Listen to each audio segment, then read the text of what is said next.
Ini saya mau melanjutkan yang tadi. Mungkin ini ada keresahan saya atau keresahan beberapa netizen lah.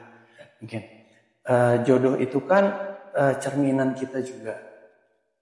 Perempuan baik untuk laki-laki baik, perempuan buruk untuk laki-laki buruk. Nah, tapi bagaimana kalau itu konsepnya adalah dijodohkan? Dan bagaimana pula kalau misalnya yang dijodohkan ini, misalnya yang perempuan ini tidak merasa dia tidak lebih baik daripada si laki-lakinya, tapi si laki-lakinya ini kepengen untuk membawa si perempuan ini untuk menjadi lebih baik. Apakah itu bisa disebut sebagai jodoh atau gimana? Ya, pertama konteks ayatnya itu sebetulnya bukan tentang ilmu ya. Jadi kita nggak bisa ngukur baik orang nggak baiknya seseorang itu dari ilmu agama, itu bukan itu ukurannya.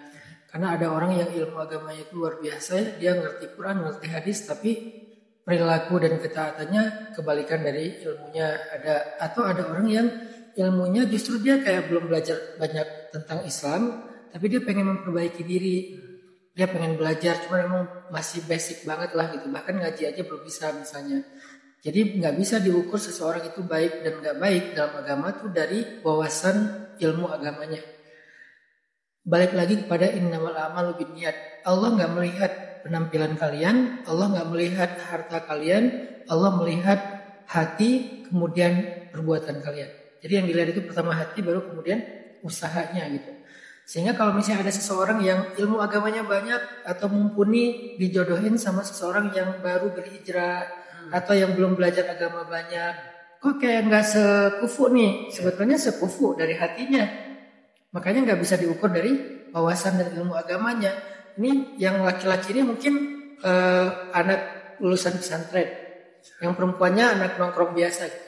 Tapi anak yang perempuan ini punya niat baik, pengen belajar, pengen punya imam yang saleh yang bisa ngebimbing dia apapun masa lalunya. Tuh kan kata Nabi, orang yang sudah bertobat dari dosa kayak nggak pernah berbuat dosa kan. Jadi kayak jangan lihat masa lalunya, tapi lihat dia yang sekarang yang pengen memperbaiki diri. Udah saat itu juga mereka jadi sekufu gitu. Jadi nggak harus berputus asa kalau kayak kita ngerasa nggak pede gitu. Aku kayaknya orang biasa banget nih, banyak dosa. Mungkin nggak ya dapat orang baik-baik. Coba kalian perbaiki diri kalian, tobat dengan tobat nasuha. Saat itu juga kalian jadi orang baik-baik. Gak perlu berkecil hati. Itu Jawabannya.